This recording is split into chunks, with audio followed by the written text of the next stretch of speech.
The Tales of the Patriarchs, Rani Abbakka. Rani Abbakka, the Queen of Ullal, was on her deathbed. Her daughter and successor, Abbakka Devi, was by her side. The Queen Mother was talking to Rani Abbakka. Alas, Abbakka, I lie here helpless, while the Portuguese Rani Abbakka was consoling her mother. Hush, mother. You must not tire yourself with such thoughts. I am here, and I will not rest till I have driven them out of the west coast. Do not worry. The Queen Mother continued, When I was young, I too had taken such a pledge. May you succeed where I failed, my child. The Queen Mother started narrating her past life. I began by refusing to pay tribute to them. They reacted exactly as I had expected. One day, one of my soldiers came and informed me, Your Majesty, 14 Portuguese warships have been sighted. They are heading for Mangalore. My ministers were alarmed.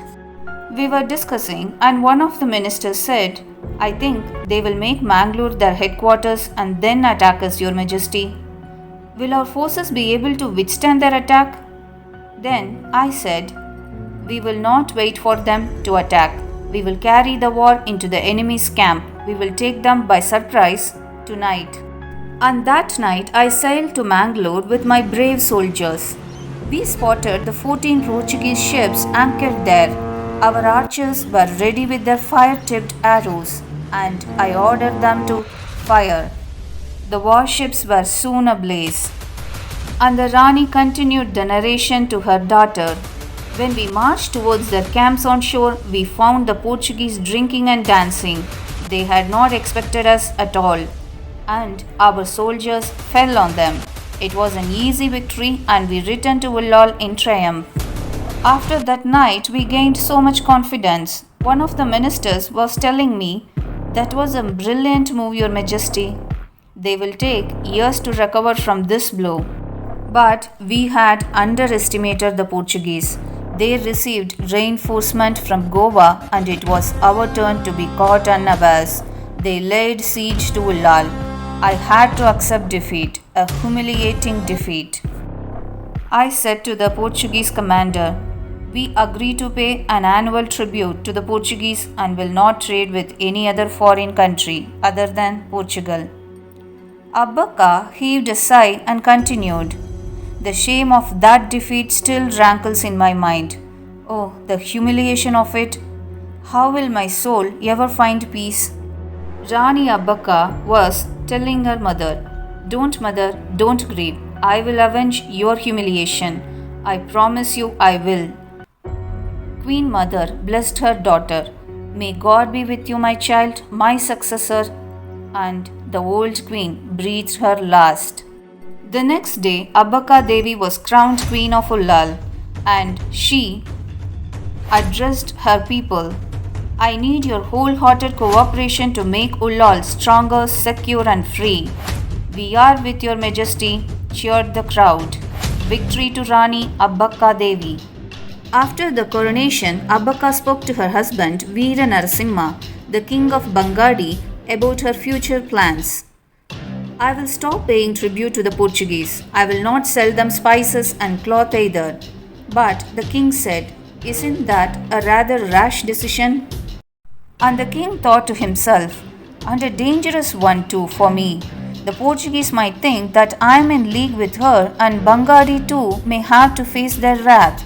I must make her change her mind. And he continued, Hasn't your mother told you what happened when she tried to rebel? The Rani replied, She has. That's why I am determined to drive them out. Their only advantage is the fort they have built for themselves at Mangalore. Mangalore is just across the river Netravati. They could use the fort to attack us. Why don't you make them quit the fort? The king said, I cannot. The Rani was asking, Why not? Mangalore is part of Bangadi, of which you are the king. The king replied, The king who knows his limitations and the strength of the Portuguese. But the Rani was telling, You may be afraid of the Portuguese, but I refuse to be cowed by them. Just then, Abbakka's daughter came in. Mother, I want to go to the temple of Lord Lokeshwar. But, dear, the temple is in Mangalore, said Rani Abbakka. But the daughter said, So what, mother? Mangalore belongs to father. Besides, the Portuguese confined themselves to the fort on the seashore. The king said, And they are my friends. But the Rani responded, But not mine. The daughter said, Mother, are you reluctant to let me go to the temple because you are afraid of the Portuguese? The Rani responded, I am not afraid of the Portuguese. You may visit the temple tomorrow. Having got her way, the princess walked away. The Rani was telling the king, We should find a good husband for our daughter. The king said, I have already found one, the heir to the throne of Bangadi, my nephew. The Rani was confused. Your nephew? That spineless wastrel? Certainly not. My daughter shall marry a man of character. The king said, Abbakka, you have no respect for me or my kinsmen. Never will I step into your kingdom again. And Veera Narasimha stormed out of the palace. As he sailed towards Bangadi, Veera Narasimha had but one thought on his mind. My daughter shall yet marry my nephew, and when she succeeds Abbakka, Ullal will be annexed to Bangadi. She will be visiting the temple tomorrow. It shouldn't be difficult too. Unaware of her father's intentions, the princess left Ullal for Mangalore. At the temple, the princess was praying, Lord, strengthen the hands of my mother, help us drive away the Portuguese. As she came out of the temple, the soldiers were waiting. One of the messengers said, Princess, please come with us. Don't try to resist and don't utter a cry. The princess became furious. How dare you? Who are you? My father will make you pay for this with your lives. The soldier said, It is under his orders that we have come here. The princess got shocked. What? Armed men sent by my own father to capture me? I will not bow to brute force, not even from my own father. But the messenger said, Be reasonable. Please don't compel us to. As the soldier was extending his arm to grab her, they heard a huge noise. Look, soldiers, they must be from Ullal. Those warriors were from Ullal. They fell upon the kidnappers and routed them. As they escorted the princess back to Ullal, expecting trouble from the Portuguese, the queen sent us after you. The soldiers said to the princess. One of the ministers continued, And to our surprise, we found your father's men trying to carry you away. When she heard of it, Abbakka was horrified. How could he stoop so low? I must act fast and marry her off to a worthy prince, thought Rani Abbakka. And soon the princess was married to a noble prince. All the rulers of the neighboring territories except Veera Narasimha came to Ullal for the wedding. After the wedding, Abbakka addressed a meeting of the Rajas. The Rani said, If we unite the fight, we could drive the Portuguese out of our land. One of the ministers said, Impossible, we are no match for them. I would advise you not to provoke them. The reactions only served to strengthen Abbakka's resolve. Rani Abbakka thought, I will have to fight the Portuguese alone. For fight them, I will single-handed if need be. Her first move was to restore the ruined fort of Ullal. Then she had bigger and better merchant ships built for trade with distant countries. Soon, one of her ministers said, Your Majesty, we are ready to sail for Arabia. Rani replied, You will sail as soon as I return from Polali. Abbakka had often visited the ancestral temple of Durga at Polali, but never had her prayers been so fervent.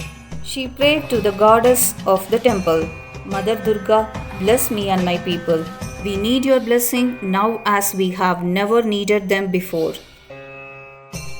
Her worship over, the valiant queen set out on her homeward journey. Suddenly, a warrior troop intervened with the journey of the warriors. Don't move a step farther. Halt. When Abbakka stepped out of her palanquin, the soldiers said, Your Majesty, our King Veera Narasimha has ordered us to take you to him. The Rani replied, And if I refuse to come? The soldiers said, We have been asked to use force, but we will not. If we return without you, however, the king will certainly punish us. The Rani responded, I will go with you, my good men. In the Bangadi castle, the king was welcoming them. Welcome, the great queen of Ullal has at last deigned to visit us. The Rani said, A word from you would have brought me here, my husband. Why did you choose to send armed men instead? She is right. How could our king order the capture of his own wife? Thus discussing the soldiers among themselves. The Rani asked, Did the Portuguese ask you to capture me? How can you befriend aliens and betray our own countrymen? She continued, I must get back to my kingdom. Stop me if you dare. As Abbakka walked away, the king ordered the soldiers, Stop her, seize her immediately. But such was the spell cast by the brave queen that no one stirred. Suddenly, the soldiers of Ullal army rushing towards the camp of King Veer Narasimha. Victory to Queen Abbakka. It was the army from Ullal. When Abbakka returned to Ullal, she found an envoy for Kozhikode awaiting her.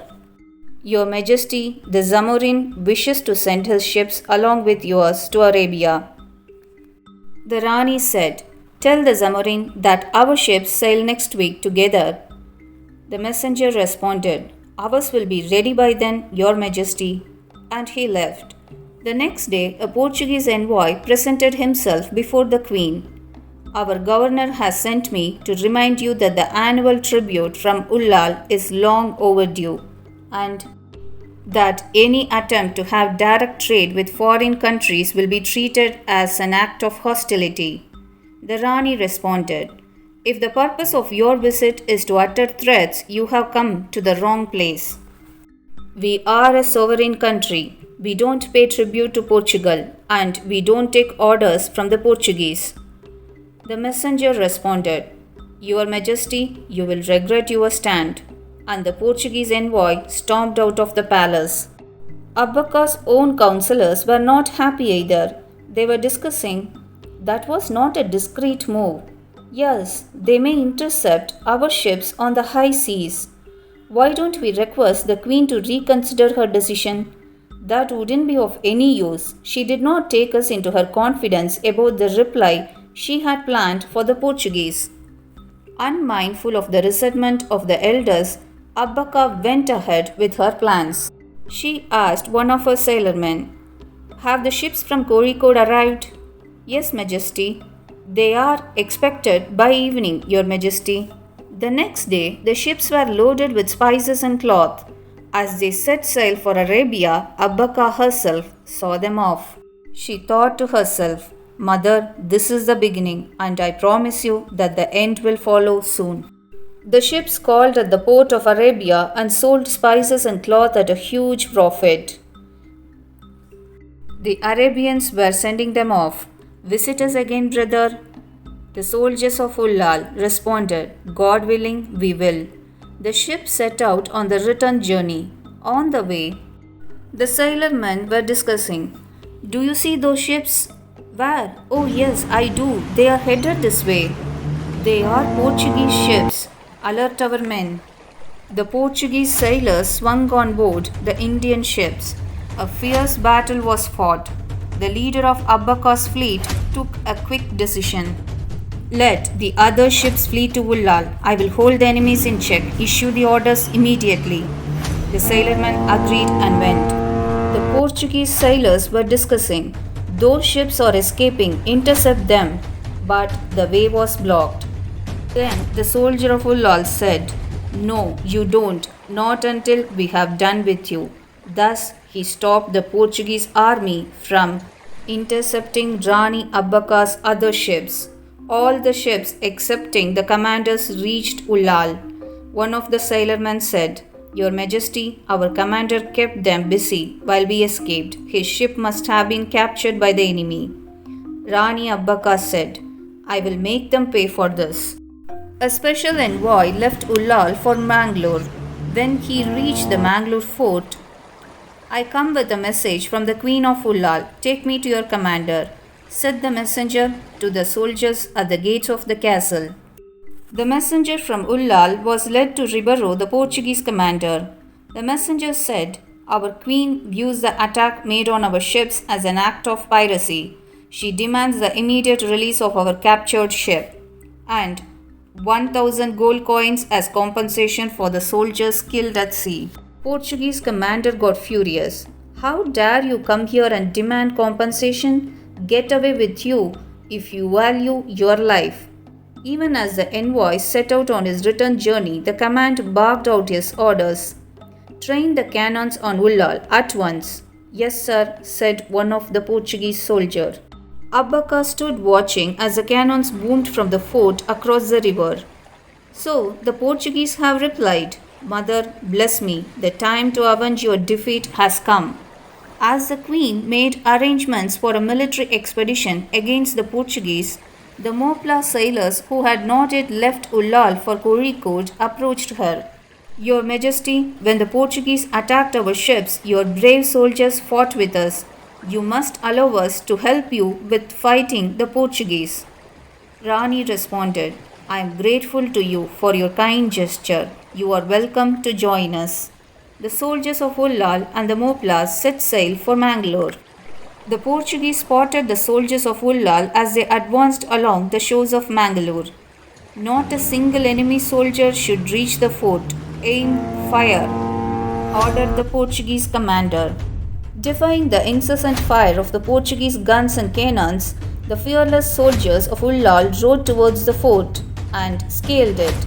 The gates of the fort were forced open from within and Abbakka's soldiers stormed in. After a futile attempt to stop them, the Portuguese soldiers surrendered. Ribeiro escaped with his life. The Portuguese soldiers thought to themselves, "I will get help from Goa and we will yet have the last laugh." The crowd of Ullal were cheering, "Victory to Rani Abbakka." The Ullal army took the gold stored in the fort as compensation for the soldiers killed by the Portuguese at sea. Abbakka's soldiers returned to Ullal carrying a great deal of booty loaded on the 4 Portuguese ships captured by them. When Ribeiro brought the news of the fall of Fort Mangalore, the Portuguese governor of Goa reacted sharply. He said, "What? A mere woman defeating the mighty Portuguese? You have made us the laughing stock of the local rulers." Encouraged by the success of Abbakka, the other rulers too might try to defy us. "Abbakka must be crushed," said the governor of Goa. A Portuguese force led by Coutinho rushed from Goa to Ullal and laid siege to the fort. The dauntless Abbakka addressed her men, "My brave soldiers, this shall be the decisive war. Let us fight with all our might and defeat the Portuguese once and for all." The soldiers of Ullal army cheered, "Victory to Rani Abbakka." Abbakka threw open the gates of the fort and led her men to battle. Urged on by their queen, the soldiers of Ullal fought fearlessly and relentlessly. 4 days of such fighting were enough for the Portuguese. They beat a hasty retreat, never to trouble Ullal again.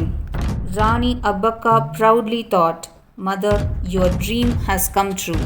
Ullal is free." Later, Rani Abbakka helped Venkatappa Nayak, the king of Keladi, to take the fort of Mangalore. The Portuguese were completely driven out of Mangalore much later by Shivappa Nayak, the greatest of the kings who ruled Keladi.